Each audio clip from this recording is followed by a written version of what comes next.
Барлықтарыңызға сәлем достар, менің каналыма қош келдіңіздер. Бүгін ерекше дәмді тіске басар quesadilla жасаймыз. Міндетті түрде жасап көріңіздер және менің YouTube арнама тіркеліп, қоңырауша белгісін белгілеуді ұмытпаңыздар.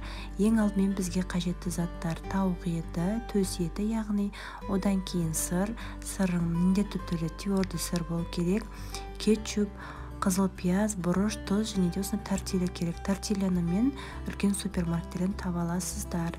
Енді тауық етін міндетті түрде екі бетіне қызыл бұрыш пен паприкамызды сеуіп, екі бетіне де тұзымызды сеуіп аламыз.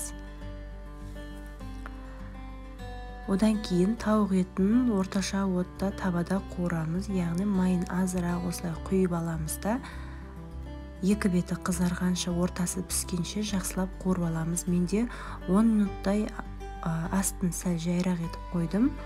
Осы уақытта пісіп шықты. Енді тауық етіміз піскенше қазір қалған заттарымыз дайындаймыз. Ең алдымен тортильямызды осылай, менде ортасы ойылып қалғандықтан кішірек тарелкамен алып шеттерін ойып шықтым. Бұдан үлкен тарелкадан ойсаңыздар да болады. Неке тортильямызды осылай кесіп дайындап аламыз барлығын.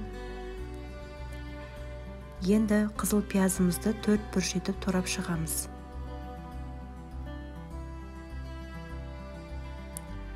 Пиязымызды турап болғаннан кейін сырымызды үккіштен өткіземіз. Менде осындай моцарелла сыры, міндетті түрде твердый сыр қолданыңыздар. Кез келген түрі болады. Сырымыз дайын. Енді тауық еті де қуырылып, әдемі болып қызарып, сырты қытырлап тұр екен. Өте күшті болып шықты тауық еті. Осыны жұқалап 4 бұрыш етіп турап шығамыз.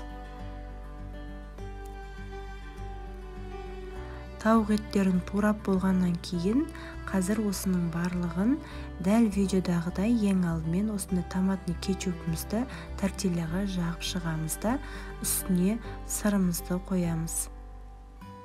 Одан кейін үстіне тауық етін саламыз аздап, үстіне қызыл пиязымызды, одан соң тағы да қайталап сырымызды саламыз.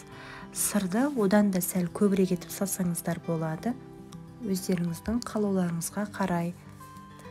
Неке енді осы тортильямызды қазір баяу отта немесе сәл орташа отта, қазір екі беті қызарғанша, ішіндегі ингредиенттеріміз шашылып қалмас үшін осылай ақырын аударып аламыз.